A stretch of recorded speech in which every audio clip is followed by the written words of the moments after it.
उसके बाद अगर आपको लॉस से, नुकसान से बचना है तब, नहीं तो होगा ये कि बकरी को दाना नहीं मिल पाएगा। बोलेगा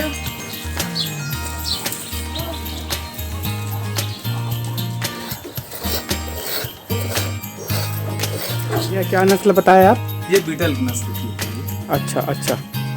और कितना दूध दे देती है ये? 2 लीटर, 2 से 2.5 लीटर का दूध है। हेलो दोस्तों, आजकल हर किसी को अपने मुख्य आय के स्रोत के साथ साथ एक अन्य इनकम चाहिए रहता है, एक साइड इनकम जरूर चाहिए रहता है। ऐसी परिस्थिति में बकरी पालन एक आपका अच्छा विकल्प हो सकता है। बकरी पालन की अपनी विशेषताएं होती हैं। जैसे बकरी पालन बहुत कम जगह में स्टार्ट किया जा सकता है। जैसे एक बकरी को केवल 5 स्क्वायर फीट जगह की ज़रूरत होती है। बकरी पालन में अच्छी बात ये होती है कि इसमें मेल और फीमेल दोनों सेल होते हैं। जैसे गाय या भैंस पालन में क्या होता है कि फीमेल काम की होती है क्योंकि वो दूध देते हैं, लेकिन मेल काम के नहीं होते। लेकिन बकरी पालन में ऐसा नहीं है। उस पर आप दोनों परिस्थितियों में मेल और फीमेल दोनों उसमें यूज़फुल होते हैं। दूसरी बात ये होती है कि बकरी कभी यूज़लेस नहीं होती। जैसे कि गाय या भैंस में अगर वो दूध देना बंद कर दे तो वो ड्राई हो गई तो वो यूज़लेस हो गई, लेकिन बकरियों के साथ ऐसा नहीं है। वो हर कंडीशन में आपके लिए काम आएगी। अगर वो मरने की कंडीशन में भी होगी तो वो सेल आउट हो जाएगी। अब बकरी को किसी खास प्रकार के विशेष चारे की ज़रूरत नहीं होती। अगर आप देसी बकरियां पालना चाहते हैं तो आप उसको हरे चारे में पाल सकते हैं। बड़े नस्ल की बकरियां पालना चाहते हैं तो सूखे चारे में और थोड़ा दाना देके एक टाइम का पाल सकते हैं। यानी पर डे की उसकी लगभग खर्च 8 से 10 रुपये निकल। बकरियां प्रोडक्शन के लिए जल्दी मैच्योर हो जाती है। ये भैंस या गाय की तरह लंबा समय नहीं लेती। 6 महीने में ये लगभग स्टेबल हो जाती हैं। अगर देसी नस्ल की बकरियां हैं, अगर बड़ी नस्ल की बकरियां हैं तो 8 महीने से 12 महीने लेती है और वो प्रोडक्शन के लिए मैच्योर हो जाती है। इसका एक फ़ायदा और है कि इसका रेट हमेशा स्टेबल रहता है। यानी इसके रेट में अचानक बहुत गिराव नहीं आ जाता है। कल 600 था, आज 500 हो गया। कभी आपने सुना है मटन का रेट गिर गया अचानक? ऐसा कभी नहीं होता। तो इसका रेट हमेशा स्टेबल रहता है।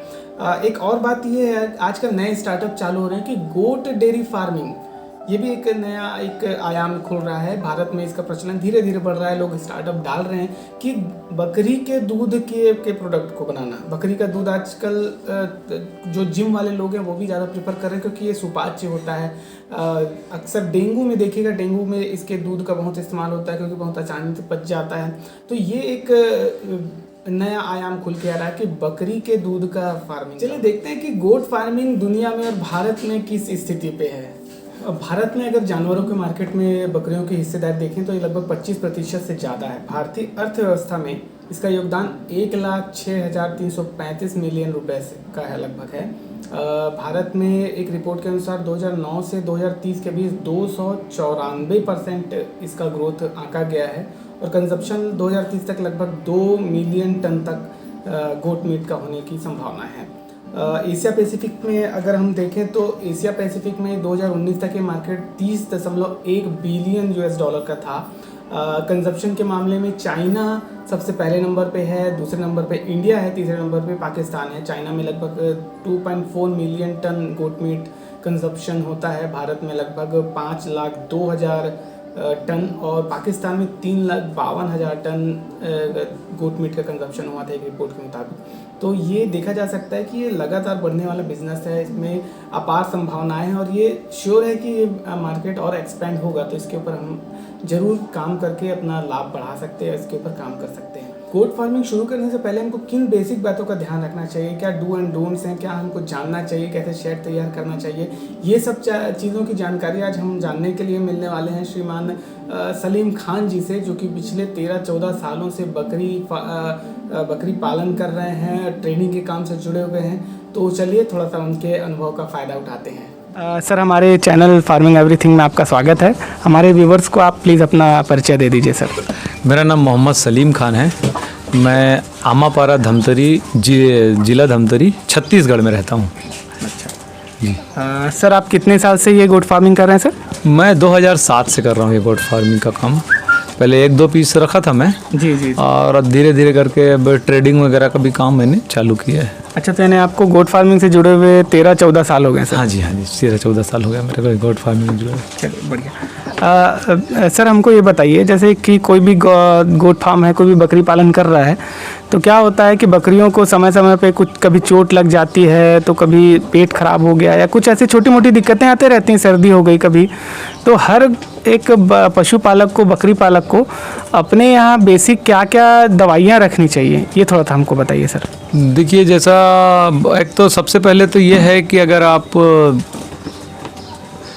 स्टॉल फीडिंग में कर रहे हैं तब की बता रहा हूँ कि टेरामाइसिन वगैरह हो गया, बुखार और वगैरह कुछ के लिए इंजेक्शन है, टेबलेट है, ये एंटीबायोटिक रखनी चाहिए।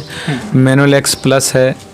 और घाव वगैरह के लिए हो गया तो आपके बोलना चाहिए कि हीमेक्स आता है एक मलहम, वो रखना चाहिए। और बीटाडीन, और ज़्यादा गहरा है तो मोनोसेप, मोनोपिल वगैरह इंजेक्शन भी रख लेना चाहिए अगर आप लगा सकते हैं तो ये सब चीज़ें रखनी चाहिए। और कुछ टॉपिक क्योर वगैरह, स्प्रे वगैरह भी रखना चाहिए जिससे मक्खी ना आए। ये टेट्रामाइसिन, मेनोलेक्स और हीमेक्स क्रीम, बेटाडीन, ये सब बेसिक होना चाहिए। एक बेसिक ये बहुत ज़रूरी है। सर जैसे क्या है, समय समय पे बकरियों का डीवर्मिंग ज़रूरी रहता है, इनके पेट में कीड़े हो जाते हैं, तो ये डीवर्मिंग का शेड्यूल क्या होना चाहिए, यानी कि इनके पेट के कीड़े मारने का समय क्या होना चाहिए, 1 महीने में, 2 महीने, या कैसे क्या होना चाहिए सर आपके हिसाब से? ये डीवर्मिंग के लिए हमको करना ये चाहिए कि वैसे तो हर चीज़ में सबसे पहले ये बोलूँगा कि अगर आपको थोड़ा बहुत भी डाउट है तो पहले डॉक्टर से संपर्क करें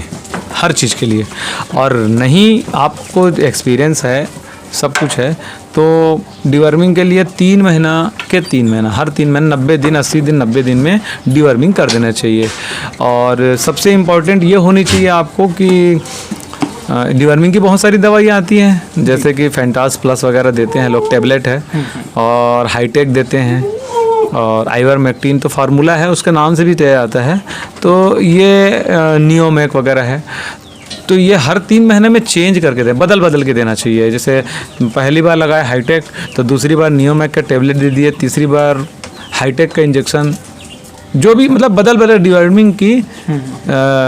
यानी एक दवाई जैसे इस बार दिए तो वही दवाई नेक्स्ट टाइम मत उससे होता ये है कि जैसे अगर लगातार हम उसको नियोमेक ही देंगे तो उसके अंदर उससे लड़ने की, कीटाणुओं की क्षमता बढ़ जाती है। अच्छा, तो फिर वो उतना असरदार नहीं, इतना असर नहीं करता फिर वो, तो इसलिए बदल के देना चाहिए। और 3 महीने में लगभग कर देना चाहिए, 2.5 महीना 3 महीना में कर देना चाहिए डीवर्मिंग। अच्छा, और ऐसा तो जैसे अगर हम लोग बोलना चाहिए कि देसी उपचार के हिसाब से तो कभी महीना 2 महीना में कभी नीम का पत्ता मिल गया ना, वो ला के अपनी बकरी को थोड़ा बहुत खिला देना चाहिए, तो उससे भी बहुत राहत मिलता है उससे। जैसे कोई व्यक्ति नया गोट फार्म अपना शुरू करना चाहता है तो उसको कैसे शुरू करना चाहिए, यानी कितनी बकरियां, कितने बकरे लेने चाहिए, या क्या नस्लें लेनी चाहिए, इसके ऊपर थोड़ा सा हमको बताइए सर। देखिए, जैसा अपने कैपेसिटी के हिसाब से है कि अगर कोई आदमी के पास पूंजी कम है तो वो देसी भी रख सकता है, और अगर नस्ल पालना चाहता है वो चाहे कोई भी नस्ल रखे, उसकी अपनी चॉइस है। तो उस नस्ल में ये है कि साल भर तो कम से कम 1-2 नग ही रखे, पहले उसको समझ में आ जाए कि वो उसका हाव भाव कैसा है, वो खाती क्या है, हमको अरेंज कहाँ से करना है, दाना कहाँ से लाना है, तो इसको समझने में साल भर लग जाएगा। उसके बाद अगर आपको लॉस से, नुकसान से बचना है तब, नहीं तो होगा ये कि बकरी को दाना नहीं मिल पाएगा। आप स्टॉक रखे हैं 10 बोरा और बकरी को लगना है 20 बोरा, और समझ में ही नहीं आएगा कि मैं अब क्या करूं। तो उसमें होगा ये कि आप महंगी बकरी लाएंगे तो उसको फिर कम में आपको बेचना ना पड़े, ये मामला है। तो इस कारण से पहले 1-2 पीस रखें, और उसके बाद आपको जैसे समझ में आ गया कि नहीं ये मेरे लायक काम है, मैं इसको समय दे सकता हूँ। सबसे इम्पोर्टेंट ये होगा कि आपको उसको समय देना है। सर जैसे अभी हम जैसे छत्तीसगढ़ में, अभी छत्तीसगढ़ हमारा मध्य भारत में आता है, ये छत्तीसगढ़ हो गया, मध्य प्रदेश, ये सारी चीज़ें मध्य भारत के रीजन में। तो हमारे रीजन के हिसाब से आपको क्या लगता है सही ब्रीड कौन सी है, कौन सी ब्रीड पाले पशुपालक, बकरी पालक की उसको अच्छा से अच्छा मुनाफा हो, ब्रीड कौन सा प्रेफर करते हैं सर आप? देखिए, अगर 1-2 नग पालना है किसी को शौकिया बताओ तो वो तो कोई भी रख ले, कोई भी चीज़, तो उसके लिए कोई मैटर नहीं करता। लेकिन अपने को 15, 20, 25 या उससे ज़्यादा रखनी है, तो उसके लिए मैं सलाह यही दूंगा लोगों को कि अगर कम रेंज की बकरी लेनी है तो सिरोही है, और थोड़ा अगर आपको अच्छे बड़े और दूध की बकरी चाहिए तो वो बीटल है। थोड़ी महंगी आएगी ज़रूर, लेकिन मैंने आपको दिखाया कि एक टाइम का 2-2 लीटर का दूध है बीटल में। जी। और एक बकरी तो हमारे यहाँ ऐसी भी है, बच्चा पिला के 3.5-4 लीटर भी देती है। तो और स्टॉल फीड में अभी मेरे पास हरा चारा का व्यवस्था नहीं हो पा रहा है, तो उसके बाद भी यह है, तो लेकिन वो महंगी आएगी। सर ये बताइए कि जैसे कोई व्यक्ति शेड बनाना चाहता है, बकरियां भी आ गई हमारे फार्म में, अब शेड कोई बनाना चाहता है तो शेड बनाते वक्त किस चीज़ का ध्यान रखें सर? शेड बनाते वक्त तो सबसे पहले ये होना चाहिए कि दिशा का ध्यान रखना चाहिए। मतलब शेड का जो दरवाज़ा है, वेंटिलेशन है, ये जिधर से सूरज निकलता है और जिधर डूबता है इस दिशा में होना चाहिए, ताकि रोशनी जो है वो अंदर तक जा सके। और कोशिश ये करना चाहिए जो हम उनका कोठा बनाते हैं, कमरा, वो ज़्यादा वेंटिलेशन चौड़ा हो, ताकि हवा आने जाने के लिए रास्ता बना रहे उसका। अच्छा, ऐसा सफोकेटेड ना रहे, प्रॉपर हवा आना जाना होता है। उससे क्या होता है कि हवा आने जाने से एक तो उनको, बकरी में गर्मी बहुत होती है, उसके बीट में, उसके मूत्र में बहुत, पेशाब वगैरह में बहुत ज़्यादा गर्मी होती है। अमोनिया करके शायद एक वो निकलता है, उससे वो बीमार होती है बहुत। तो धूप आएगी, हवा आएगी तो जल्दी सूखेगा। और दूसरी चीज़ ये कि आप उसको फर्श ना रखें। अच्छा जी, हम मिट्टी वाला रखें तो ज़्यादा बेहतर है। फर्शी रखने से होगा ये खुर का प्रॉब्लम, और फिर ठंड में ठंड का प्रॉब्लम, और आपका पेशाब वगैरह सूखने का प्रॉब्लम। और अगर फर्शी रखते हैं तो फिर तख्त रखें, लकड़ी का जो मचान बनाते हैं ना, वो रखें, कोई दिक्कत नहीं है उसमें। और जो उनका कमरा है उसके बाद आप एक ऐसा शेड नुमा डाल दें। अभी तो लेबर वगैरह प्रॉब्लम है करके मैं ये शेड बनवाया नहीं हूँ, तो ये शेड रखें ताकि बारिश वारिश में पानी अंदर ना जाए, और बकरियाँ अपने आंगन से, स्पेस उनको पूरा होना चाहिए, टहलने के लिए स्पेस रहे, थोड़ा छायादार रहे।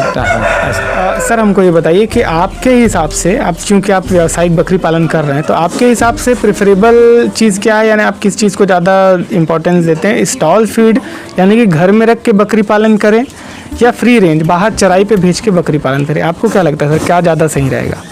अगर गांव स्तर पे लोग अगर काम करना चाहते हैं और 2-4 नग हैं तो वो चराई पे भी रख सकते हैं।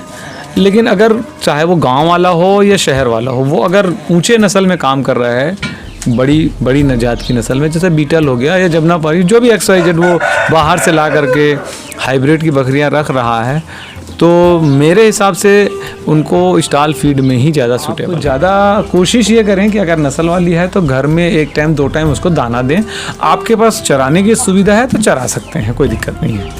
अच्छा, लेकिन पूरी तरीके से नस्ल वाली को चराएं नहीं। अच्छा, तो नस्ल वाली के लिए स्टॉल फीड ज़्यादा बेहतर है, उसको दाना चाहिए ही चाहिए। सर ये एक और क्वेश्चन भी आता है, जैसे स्टॉल फीड अपन करते हैं तो वैसे में लागत बढ़ जाती है सर, क्योंकि दाने का, फिर उनका, फिर भूसा, फिल्ली, तो क्या सर ऐसा स्टॉल फीड करके कोई बकरी पालक अच्छा पैसा कमा सकता है, क्योंकि लागत तो बढ़ गई? देखिए, आप अच्छी नस्ल लेंगे तो उसके बच्चे अच्छे आएंगे, तो आप बेचेंगे तो वो बिकेंगे भी अच्छे रेट में। अच्छा, यानी बेचने में भी अच्छा रेट मिल जाएगा? हाँ, बिकेंगे भी अच्छे रेट में। अब भैया वर्तमान समय में आप बकरी पालन का कैसा भविष्य देखते हैं? यानी क्योंकि क्या है, कई लोग समझते हैं कि ये बकरी पालन छोटा काम है, अनपढ़ गंवार लोगों का काम है, ऐसा पुरानी सोच है, परंपरागत सोच है। लेकिन अभी वर्तमान में काफ़ी प्रोफेशनल चीज़ें आई हैं। देखिए, अभी बेरोज़गारी युवाओं में बहुत ज़्यादा है, तो और आप यूट्यूब के माध्यम से या गूगल किसी के माध्यम देख लीजिए, ज़्यादातर लोग पढ़े लिखे लोग ही डेयरी फार्म, कुक्कुट फार्म, आपका पोल्ट्री फार्म वगैरह, या अभी गोट फार्मिंग, गोइट्री का, ये पढ़े लिखे लोग ज़्यादा कर रहे हैं, क्योंकि इसमें फ़ायदा है। लेकिन वही है कि सब्र करके है, थोड़ा सा पेशेंस रखना पड़ेगा आपको। और आप बोलेंगे कि नहीं, मैं इस साल 2 लाख लगा देता हूँ, अगले साल 4 लाख रुपए हो जाएगा, तो वो उसके लिए बकरी फार्म नहीं है। इसमें आपको ये है कि आपको किसी के यहाँ मजदूरी करने की ज़रूरत नहीं है। आप आदमी अक्सर क्या करता है कि 6,000, 5,000, 6,000, 7,000 में किसी भी दुकान में नौकरी करता है, चाहे वो कपड़े की दुकान में हो, किराने की दुकान में हो। तो अगर वो आदमी इकट्ठा 1,50,000 रुपये का एक आवक बना करके धीरे धीरे उसको बढ़ाता है, अपने काम भी करे और 2 घंटा टाइम दे सुबह शाम, दाना पानी, तो अगर वो कर सकता है तो आज के डेट में मेरे हिसाब से भविष्य बहुत अच्छा है बकरी का, क्योंकि लगातार इसका मतलब बकरी पालन में लोगों का रुझान बढ़ते जा रहा है। अब बकरी फार्म खोल लिया, बकरियां मंगवा ली, शेड भी उसने तैयार कर लिया, अब उसको अब बकरी फार्म रन करना है, अपना गोट फार्म, तो इस रन करते समय उसको क्या सावधानी रखनी चाहिए? सबसे मेन पॉइंट ये है कि आप अगर नस्ल में काम कर रहे हैं तो लेबर के भरोसे बकरी पालन ना करें। कई लोग क्या करते हैं कि ले लिए 10 बकरी ले आए, 5 बकरी ले आए और पोल्ट्री फार्म में वहीं छोड़ दिए नौकर के भरोसे, और 3 दिन 4 दिन तक जा नहीं रहे हैं। तो आप 15,000 20,000 रुपये की एक बकरी लेके आएंगे और उसको नौकर के भरोसे छोड़ देंगे। अब नौकर को तो दाना पानी देना है, उसको तो लागत लगी नहीं है, वो तो दे दिया दाना, अब उसको क्या परेशानी है वो कैसे जानेगा, वो तो आपको देखना है। तो अगर आप जानवर, देखिए मैं जानवर हम पाल तो रहे हैं मीट के पर्पस हो या ट्रेडिंग के पर्पस हो, कुछ भी हो, लेकिन उसको अगर आपको लॉस में नहीं ले जाना है तो ध्यान देना पड़ेगा उसके प्रति कि उसको क्या चाहिए, समय में डिवर्मिंग करना है, पानी का, दाने का, क्या चीज़ की कमी हो रही है, ठंड में कभी कभी पैरालिसिस हो जाती है, नाक बहना, तो बहुत सारी ऐसी चीज़ें होती हैं। तो वो आपको इसके लिए ध्यान देना पड़ेगा, आपको समय देना पड़ेगा उसमें। सर, आपके इतने कीमती समय के लिए बहुत बहुत धन्यवाद। दोस्तों, हमेशा हमारा ये प्रयास रहता है कि आप जब भी हमारा वीडियो देखें तो कुछ ना कुछ नई चीज़ें सीख के जाएं, कुछ ना कुछ नया बातें आपको जानने मिले। अगर आपको हमारा ये छोटा सा प्रयास पसंद आया तो प्लीज़ इस वीडियो को लाइक कीजिए, हमारे चैनल को सब्सक्राइब कीजिए और कमेंट के माध्यम से मुझे ज़रूर बताइए कि क्या अच्छा लगा, कहाँ सुधार की ज़रूरत है। जल्द ही मिलते हैं। Thank you. जय हिंद।